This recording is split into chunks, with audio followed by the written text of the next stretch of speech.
Sud Radio CCA La France, midi 30. Nathalie Schrengerma.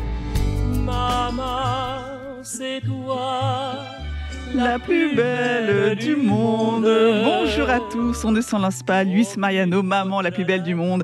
Très belle fête des mères à toutes les mamans. Bonne fête, maman. À cette occasion, tout le monde veut faire plaisir à sa mère avec le traditionnel bouquet de fleurs.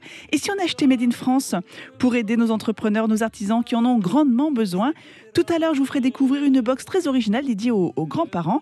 Mais n'oublions pas que les mamies sont également mamans, mais tout de suite, nous avons rendez-vous avec Célia, une jeune maroquinière très talentueuse qui fait le pari du luxe éco-responsable. Sud Radio CCA La France, Nathalie Schrengerma. Bonjour Célia Mathieu.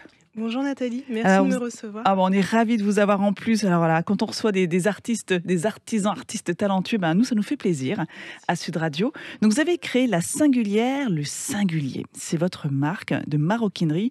Donc vous êtes vraiment une amoureuse du travail bien fait, avec des belles matières. Et vous allez voir, c'est vrai que cette nouvelle génération d'artisans se veut particulièrement responsable aussi d'un point de vue écologique dans sa façon de fabriquer. Alors juste avant, parlez-nous un petit peu de votre parcours. Vous avez tout de suite choisi la voie de la maroquinerie. Qu'est-ce qui vous plaît justement dans cette matière? Alors au niveau de mon parcours, on va dire que j'ai deux voies. J'ai fait un cursus d'études, on va dire classique, où j'ai eu une licence en finance. Et après, rien à voir avec la maroquinerie. Rien à voir avec la maroquinerie. Et après cette licence en finance, je me posais un petit peu des questions. Et c'est à ce moment-là où j'ai choisi de prendre une année de césure où j'ai justement intégré les ateliers Grégoire Ferrandi pour passer un diplôme d'artisan en sellerie maroquinerie. Mais qu'est-ce qui vous a fait sentir que vous n'étiez pas dans la bonne voie en choisissant la finance? Alors, en fait, je travaillais à la banque en alternance à cette époque-là et j'avais un peu le sentiment que tout était automatisé, qu'on nous donnait des objectifs de vente et ça ne me correspondait pas du tout. Donc j'ai choisi de faire une année de pause pour passer ce diplôme. Et après, j'ai également poursuivi mes études après l'obtention de mon diplôme d'artisan. Donc j'ai été diplômée en 2015 de l'ESCP Europe et j'ai commencé à travailler dans le conseil tout en ayant l'artisanat en parallèle. Et c'est il y a à peu près 3 ans où là, j'ai vraiment voulu donner naissance à un concept et un projet et j'ai créé ma marque. Moi, ça m'impressionne toujours. C'est vraiment, on a le travail, on est en école de commerce, on est dans des filières où il faut quand même prendre le temps de travailler. À côté de ça, vous trouvez là aussi de vous ménager du temps pour votre passion. Alors ça a tout de suite été la maroquinerie qui vous intéressait ou vous avez testé, c'était plutôt un métier artisanal que vous recherchiez? Alors ça s'est fait par hasard. En fait, ce qui s'est passé, c'est que je faisais déjà de la création et du dessin. Et j'étais membre d'une association créative. Et en fait, les ateliers Grégoire Ferrandi, je suis allée aux portes ouvertes. Et c'est pendant les portes ouvertes où j'ai visité les différents ateliers. Et quand j'ai visité l'atelier de maroquinerie, c'est à ce moment-là où j'ai vu le savoir-faire, le travail du cuir. Et en fait, j'ai eu un déclic. Et j'ai candidaté, je pense, la semaine, dans la semaine qui a suivi, pour intégrer l'école en passant les tests d'admission. Oui. Donc, ça a été une surprise. Alors, vous proposez ce que vous appelez une marque de luxe éco-responsable. Ça veut dire quoi? Oui, alors l'éco-responsabilité, pour moi, c'est dans l'approche, dans le modèle de production. Donc, dans le modèle de production que je propose, étant artisane moi-même, donc je produis une partie de la collection. La marque est labellisée du label Fabriqué à Paris. Et donc, je produis une partie et je travaille... Dans votre atelier? Oui, dans mon atelier. Et je travaille avec des artisans à Paris pour m'aider, bien sûr, dans une idée de production un peu plus volumineuse. Et en termes d'approche responsable, c'est surtout par le choix des matières. Je choisis de me fournir vraiment dans les stocks existants. Donc, je travaille avec des acteurs qui, en fait, vont récupérer les stocks dormants de grandes maisons. Et en fait, je pars de ces stocks pour faire mes produits. Donc, j'ai une série de modèles que j'utilise de manière récurrente, une petite série de modèles, mais où je varie les matières et en fait où je propose aux clients d'accepter que peut-être à un moment, ce sera une édition limitée et qu'il ne retrouvera pas la même couleur, même s'il peut retrouver le même modèle. Mais en même temps, peut-être que c'est ce que recherchent les gens aujourd'hui, la rareté, personnaliser finalement son produit. Alors, vous parliez de stock dormant, je pensais qu'il y avait justement un problème de matières premières, de moins en moins de cuir de qualité, mais il y a encore des résidus de grandes maisons qui pourtant sont de très très bonne qualité, qui ne sont pas utilisés. En fait, ce qui se passe, c'est que la taille des petites structures fait que pour nous, on a des volumes qui nous permettent de faire des petites séries. Mais pour une grande maison, pour une grande structure, il s'agit de quantités infimes qui ne leur permettent pas de lancer des séries. Donc en fait, c'est là où c'est un avantage pour nous et en plus ça rentre en cohésion avec nos valeurs où ces petites séries, ces petites quantités, pour notre taille, nous permettent de produire des séries. Et en fait, c'est des stocks qui sont écartés par les grandes maisons. Oui, il faut bien le rappeler parce que ces stocks écartés sont d'excellente qualité parce qu'ils sont très très exigeants dès le départ dans la matière première. Donc pour vous, c'est justement bénéfique de pouvoir profiter de ces stocks, comme vous le dites, dormants. Du coup, c'est-à-dire qu'il y a un gros travail avec ces grandes maisons. Il a fallu les rencontrer pour pouvoir créer un lien et montrer qu'on est... En même temps, c'est difficile de toute façon de concurrencer ces maisons qui sont installées sur plusieurs générations. Ils sont ouverts justement à ça, à collaborer avec des jeunes... Moi, dans mon modèle, artisans. je travaille avec des intermédiaires, donc un en particulier qui est fondé par une ancienne justement personne qui a travaillé dans ces grandes maisons, donc elle a des contacts privilégiés et c'est elle qui joue ce rôle en fait d'interaction et d'aller chercher les matières pour pouvoir nous les proposer. Et après, j'ai vu également que même récemment, si je ne me trompe pas, c'est LVMH qui a lancé aussi une plateforme pour mettre à disposition ces stocks dormants. Donc je pense qu'ils commencent à prendre conscience qu'il y a un besoin, qu'ils peuvent proposer des matières à d'autres structures. Et c'est une nouvelle approche aussi de proposer leurs matières à d'autres structures pour qu'elles puissent fabriquer leurs produits. Et je trouve ça assez cool. C'est une approche intelligente. Alors, on a un sac avec vous. Alors, c'est vrai qu'en radio, c'est difficile de voir, mais aujourd'hui, la radio est souvent filmée. Est-ce que vous pouvez le prendre, ce sac, et nous le décrire, Célia, justement? Parce que c'est vrai que là aussi, dans votre approche, il y a toujours cette volonté, non seulement qu'il y ait donc ce prisme de l'éco-responsabilité, mais aussi que ces sacs soient porteurs de sens, qu'ils soient fonctionnels, parce que la femme aujourd'hui, elle ne veut pas juste avoir un sac pour avoir un sac. Il faut qu'il puisse être, l'aider au quotidien, ce sac. Alors, en termes de produits, je dirais que les sacs naviguent. Il y a une notion de design, je vais vous présenter le produit, et il y a une notion aussi, comme vous disiez, que le produit soit pratique. Donc, j'ai apporté 2 modèles de sacs. Alors, restez bien à côté du micro. C'est compliqué de pouvoir présenter un... Alors, expliquez-nous justement ce sac qui est devant vous. Déjà, le décrire aux auditeurs qui ne le voient pas. Oui, alors le sac, il s'agit d'un sac cabas qui est bimatière. Donc, il y a un cuir grainé qui va apporter un côté très texturé, un cuir lisse. Il est d'une couleur vert émeraude. Et en fait, au niveau de la bandoulière, j'ai choisi d'avoir une bandoulière qui soit justement asymétrique pour apporter un côté singulier, justement. Et avec un bijou, un monogramme qu'on va retrouver sur tous les produits de manière récurrente, qui est le monogramme de la marque. Et des maillons que j'ai fait faire sur mesure, qui sont des maillons qui viennent d'une entreprise italienne qui a une expertise dans ce domaine.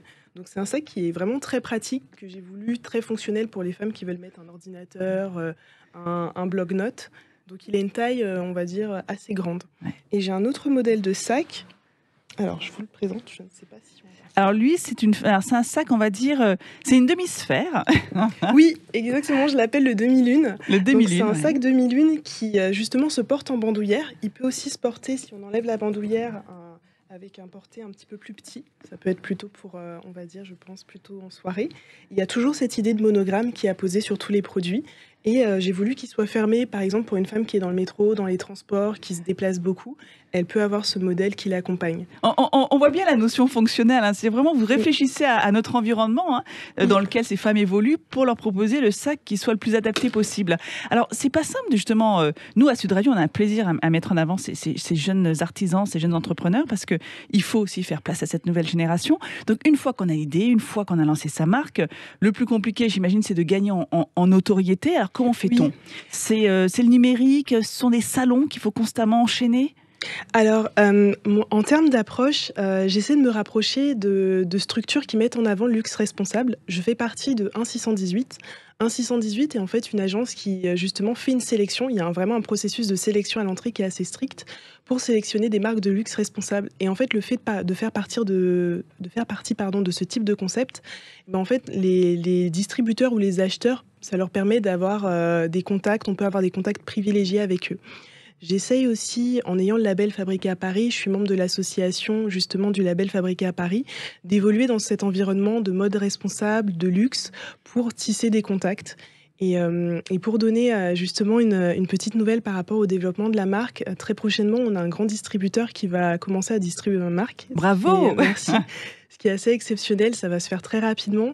Et je tiens à saluer cette approche parce qu'en fait, ils se sont adaptés à notre taille. On est plusieurs entreprises et ils ont fait une sélection de petites entreprises et ils nous ont vraiment accompagnés dans la compréhension de leur système de logistique, d'administration pour pouvoir proposer vraiment des jeunes créateurs qui mettent en avant l'artisanat français. C'est bien parce que du coup, on avance davantage en famille, hein, voilà, en famille de passionnés. Oui. C'est important parce que vous avez cité tout à l'heure l'Italie sur un petit élément de votre sac. Les Italiens ont été très forts pour maintenir tous ces petits savoir-faire, notamment dans le domaine du luxe.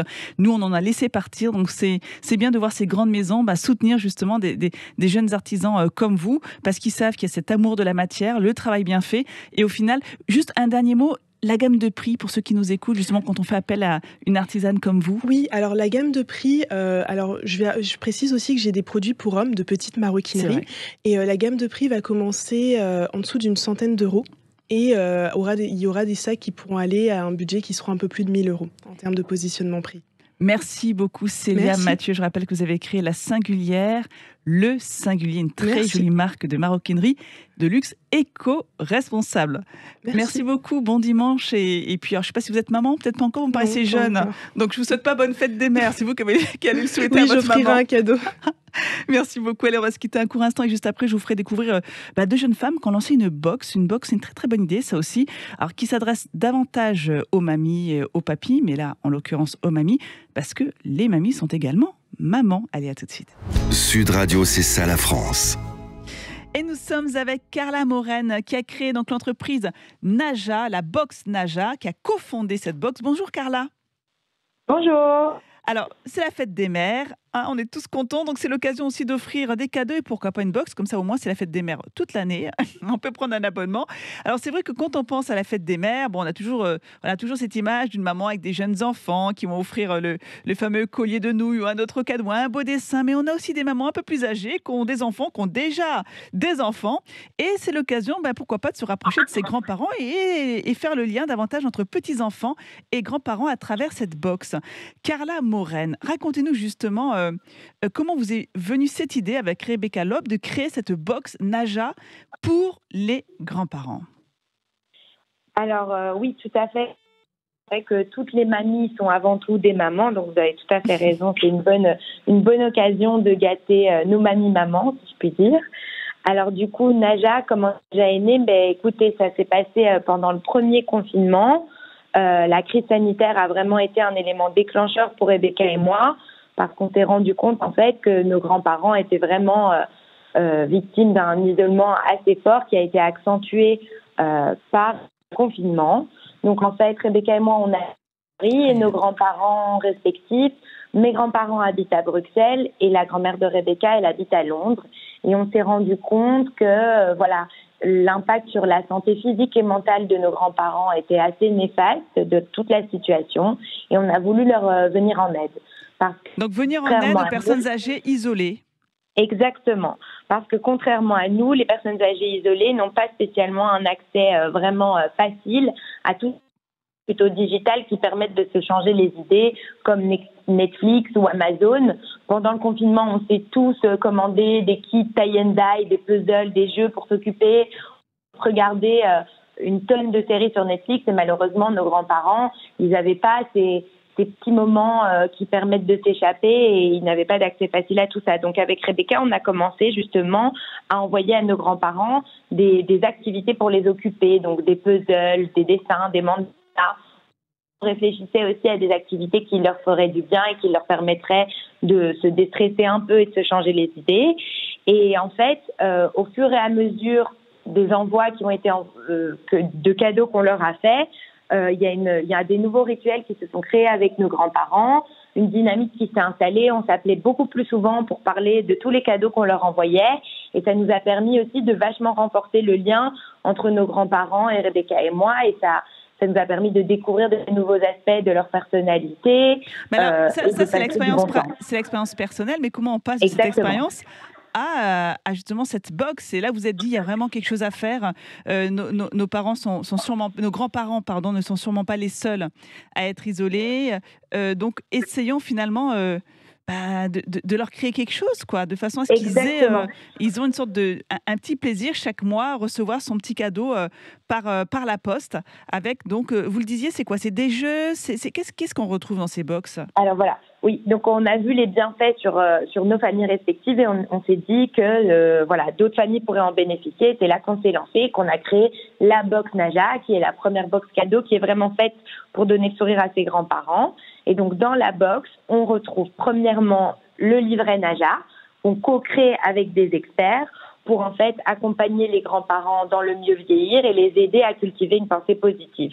Donc dans le livret, on retrouve des jeux de réflexion, des jeux de mémoire comme des sudoku ou des énigmes et des devinettes. On retrouve également des articles bien-être et santé, des blagues.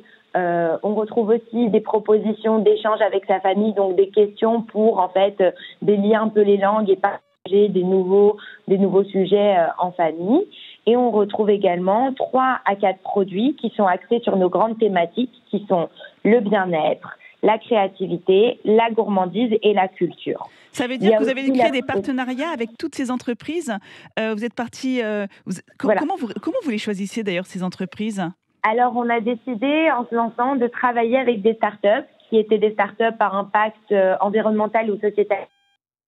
Et donc, on a, avec Rebecca, cherché des nouveaux produits qui correspondent, qui sont adaptés aux besoins de nos grands-parents, mais qui parlent aussi aux plus jeunes générations, parce qu'on s'est dit que c'était à ce moment-là que quand il y avait un intérêt commun pour les produits de la box entre les plus jeunes et les plus âgés, c'était à ce moment-là que le lien se créait réellement. Donc, on travaille avec des startups qu'on contacte, Rebecca et moi, avec qui on a réussi au fil des mois à créer une vraie relation. Je peux citer par exemple Panacée qui crée des shampoings solides avec qui on a déjà travaillé sur plusieurs box, ou avec Popic qui crée des puzzles pour voilà, trouver des produits qu'on inclut dans la box. Alors à ce jour, combien de box La box a été lancée assez récemment, vous le disiez, puisque c'est né pendant le confinement.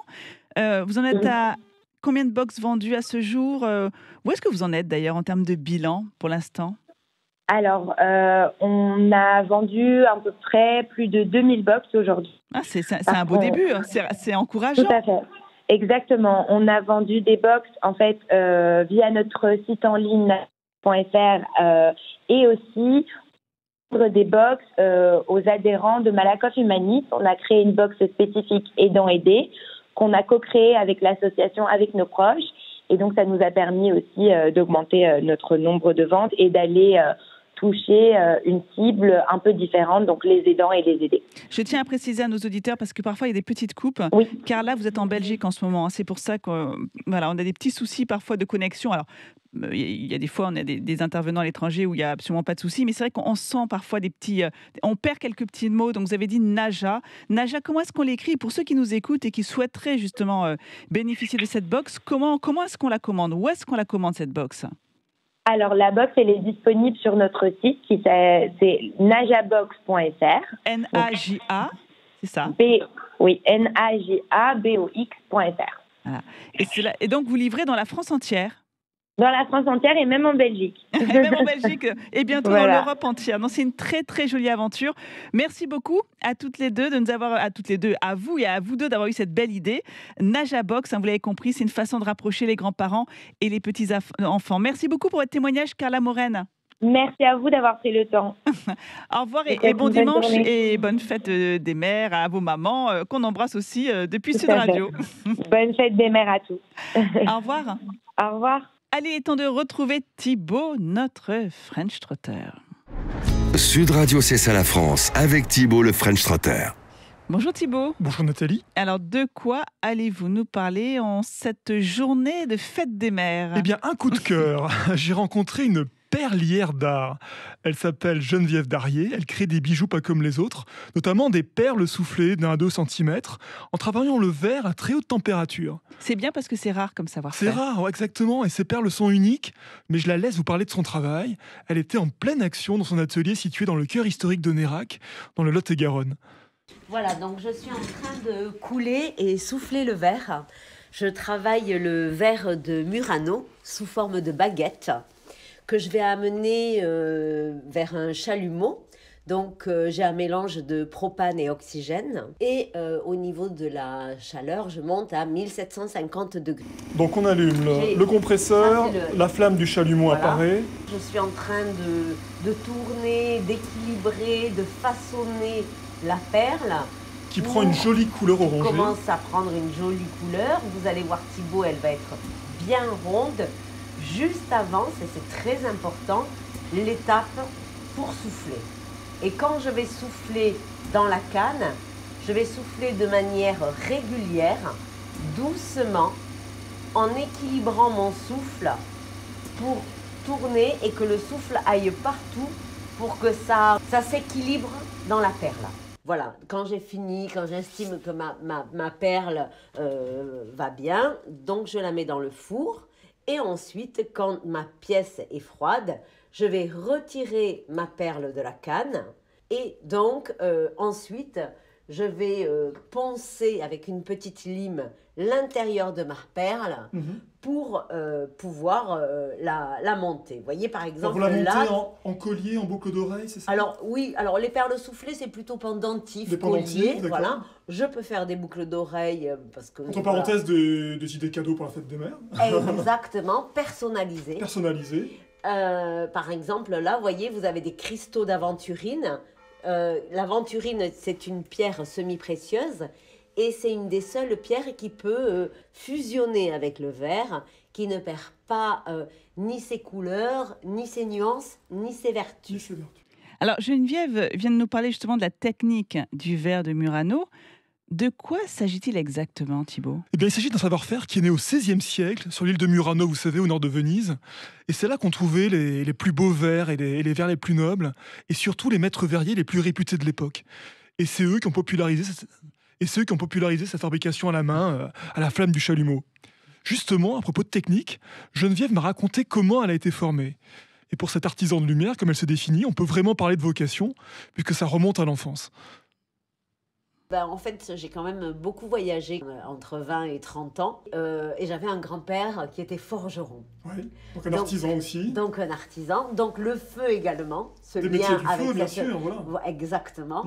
Et petite, à l'âge de 5 ans, je martelais déjà sur son enclume et je faisais des bagues. Et donc, avec mes voyages, j'ai travaillé différentes matières, la résine, le bois... et puis le verre m'est venu à un moment parce que ce que j'aime avec le verre, c'est ces jeux de transparence.